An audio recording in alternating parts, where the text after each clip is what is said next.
Graça e paz, meu irmão, gratidão damos a Deus por hoje, 28 de outubro de 2025, e pedimos a Deus a possibilidade de meditar e crescer espiritualmente na graça e na misericórdia dele. A nossa meditação está em Salmos 147 e usaremos os versículos 10 e 11 para dar a direção do devocional. E neles está escrito: o que agrada a Deus não são cavalos fortes nem soldados corajosos, mas sim as pessoas que o temem e põem a sua esperança no seu amor. A maravilha desse Salmo 147 não é diferente da maravilha do Salmo 146, do 145, né? E de muitos outros salmos que efetivamente ele destaca o quanto Deus é soberano, maravilhoso, o quanto Deus é presente na nossa vida, mas ele foca principalmente na questão da adoração, do louvor, do canto, né? Da exaltação do nome de Deus. Esse é o propósito dessas séries de salmos que nós temos visto aqui sequencialmente. E o 147 não é diferente. Olha só como é que ele começa, no versículo 1. Aleluia! É bom cantar louvores ao nosso Deus. É agradável e certo louvá-lo. Você está vendo como o salmista ele coloca a sua força, ele coloca, vamos dizer assim, seu ânimo, a sua potência de vida, né? De sopro de vida à disposição do Senhor.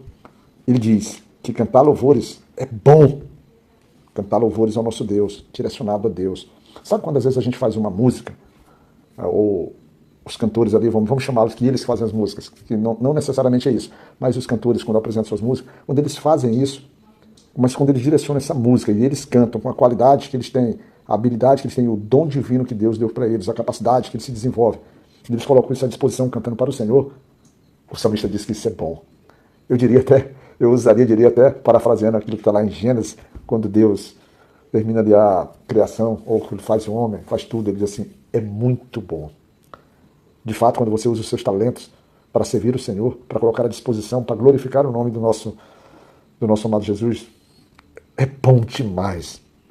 E aí, ele completa que só ser bom não é o suficiente, porque ele diz que é agradável e certo. É certo, não há dúvidas, é muito agradável, é muito prazeroso, é muito confortável você oferecer louvores a Deus. E aí o salmista ele começa a, vamos dizer assim, a trazer uma série de justificativas, uma série de nuances. O que a gente deve oferecer louvores? Ele começa logo dizendo que Deus ele reconstrói Jerusalém. É claro que é um salmos que muito provavelmente, quando ele está falando da reconstrução de Jerusalém, ele está inclusive fazendo menção da volta do seu povo, é muito certo, muito claro que os salmos aqui trabalhados, esse louvor trabalhado, ele se deu no tempo do retorno do cativeiro. O salmista também fala que muito mais do que simplesmente tirar o cativo do cativeiro, ou seja, fazer com que aquele que era prisioneiro agora retorne em liberdade para sua casa, para sua terra natal, o salmista nos remonta, então, a gente no meio de grandes problemas, de grandes turbulências, em que a gente se vê completamente, vamos dizer assim, desabrigado, perdido, mas o Senhor diz assim, fica tranquilo, entra sereno, volta para casa, te guarda ali no teu quarto, entra no teu secreto, conversa comigo, apresenta para mim os teus problemas, porque eu estarei ali, eu te livrarei dessa perturbação. O salmista também, ele traz que o Senhor tem poder, esse Senhor, ele é esplendoroso porque ele cura corações partidos ou corações quebrantados. Lembra? E atrás de um coração quebrantado que o Senhor sempre anda atrás, né? Um coração contrito, um coração que busca o Senhor verdadeiramente, que está ali na sua dor, na sua aflição, na sua tristeza, mas que ele deixa o nome de Deus, as maravilhas de Deus entrar ali e começar, vamos dizer assim, a libertá-lo. Ele fala isso. Ele também, ele usa a natureza sobre o poder das estrelas, né? Em que o Senhor é capaz de chamar cada um pelo seu nome. Você já imaginou? Às vezes, nós como pais, quando temos uma série de filhos, às vezes nos atrapalhamos ao chamar o nome dos nossos filhos. O Senhor não faz isso. O Senhor não se atrapalha. Chama cada estrela pelo seu nome, por mais infinitas e numerosas que são os nossos olhos. Mas o salmista está no versículo 5, que é bom a gente ler, ele diz, Deus, o Senhor nosso, é grande e poderoso. A sua sabedoria não pode ser medida. Quem tem sabedoria, quem tem conhecimento,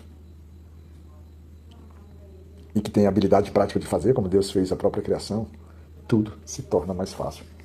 Tudo se torna factível. Por isso que as coisas para o Senhor são coisas possíveis.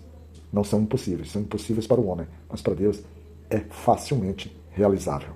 não diria nem possível, é realizável. Na sequência dos Salmos, o salmista traz novamente um clamor, um pedido para que os hinos de louvores sejam cantados, né? Cantados. Ele quer a continuidade do canto. E o salmista, ele traz a sequência novamente sobre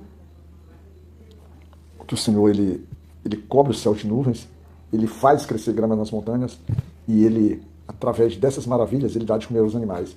Porque, na verdade, ele usa a natureza para sustento da sua criação. Ele se preocupa. Aquilo que o necessitado precisa, às vezes, é a comida. Ele prepara a comida, ele prepara o alimento, ele se predispõe, se coloca. E até mesmo os pássaros, que não trabalham, são alimentados pela mão do Senhor. O salmista quer deixar muito claramente, nos nossos versículos de entrada, que não são as grandes obras, não são os grandes feitos, não são as grandes batalhas, que de fato encantam o Senhor. O Senhor é muito fácil de ser agradado. O Senhor não te exige nada absurdo, nada que te exija sacrifícios que te faça, vamos dizer assim, sofrer uma sobrecarga além do possível. O Senhor, segundo o salmista, ele só diz que o que agrada a ele são pessoas que o temem.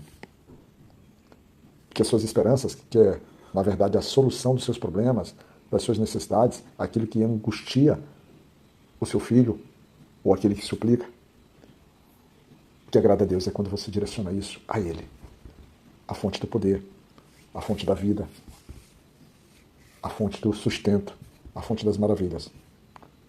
Toda a criação o Senhor utiliza para cuidar do homem e da própria criação, mas o homem é o centro da criação de Deus. E o salmista continua dizendo: louve o Senhor, louve o seu Deus, louve Jerusalém. Você seria capaz, você tem estimulado a tua casa, que é a tua Jerusalém, a louvar ao Senhor? Você consegue motivar os teus filhos? Consegue convencer a tua esposa?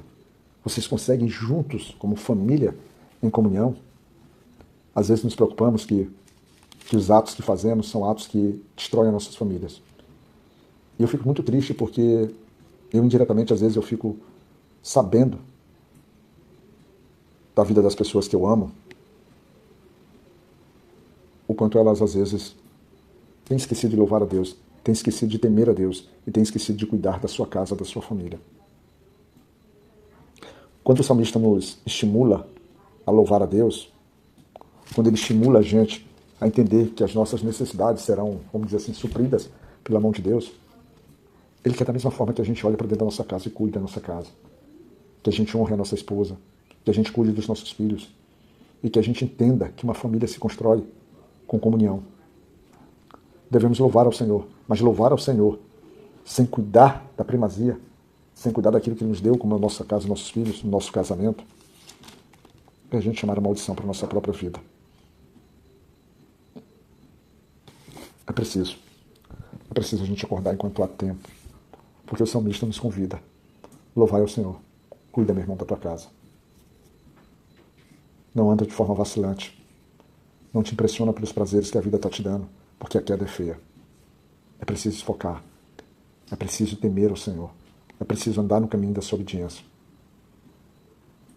Somente assim a gente consegue agradar ao coração de Deus. Louvai o Senhor. Louvai. Aleluia.